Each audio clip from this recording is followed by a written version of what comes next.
Gubernur Jawa Barat Ridwan Kamil dipastikan resmi menjadi kader Partai Golkar hari ini.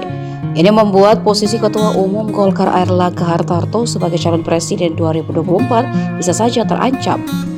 Sebab nama Ridwan Kamil masuk dalam bursa sebagai calon presiden 2024 nanti.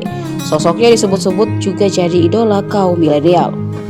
Namun sepertinya hal itu tidak akan membuat para kader Golkar berubah pikiran untuk mengusung Airlangga Hartarto sebagai calon presiden 2024. Ketua DPD Partai Golkar Jawa Barat Aceh Hasan Zadzili menegaskan bahwa partainya tetap konsisten mengusung Ketua Umum Airlangga Hartarto sebagai calon presiden 2024 meskipun Gubernur Jawa Barat Ridwan Kamil bakal diresmikan sebagai kader partai beringin. Wakil Ketua Komisi 8 DPR RI mengatakan, sejauh ini Golkar masih konsisten dengan keputusan Musyawarah Nasional bahwa Ketua Umum sebagai calon presiden.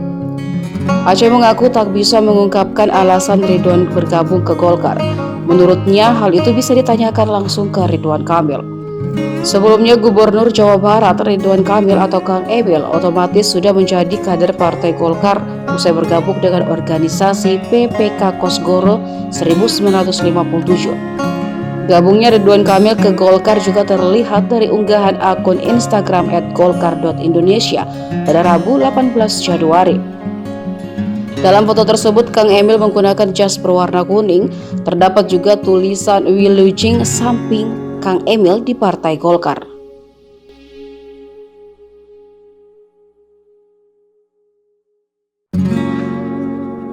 Tinggal 418 hari. Maka 418 hari ini seluruh struktur Partai Golkar harus siap. Oleh karena itu Rapimda yang diselenggarakan hari ini dan kemarin sudah sangat tepat. Dengan Rapimda ini maka konsolidasi Sumatera Utara selesai. Sekarang sudah bukan waktunya rapat-rapat lagi. Sekarang waktunya untuk kerja. Waktunya untuk karya.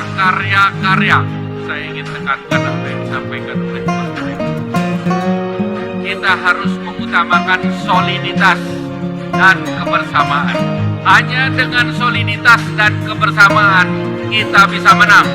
Kita 1 tahun lagi ini mau menang. Kalau menang harus ada satu komando. Satu komando itu penting. Satu komando dari pusat, satu komando dari provinsi. Dengan spirit Sumatera Utara adalah spirit kemenangan. Kita ingin Sumatera Utara menjadi kemenangan Partai Golkar di Sumatera. Mari dengan kita bersama-sama jaga soliditas, satu komando, dan kita menang. Partai Golkar terbuka, inklusif, KIP terbuka, dan inklusif. Mari kita menang bersama-sama untuk kesejahteraan Indonesia. Tantangan kita berat, bukan waktunya untuk foto-foto, tetapi waktunya untuk menang bersama, mendapatkan dan memperpanjang mandat rakyat. Siap? Golkar Sumut siap? Golkar Sumut sanggup?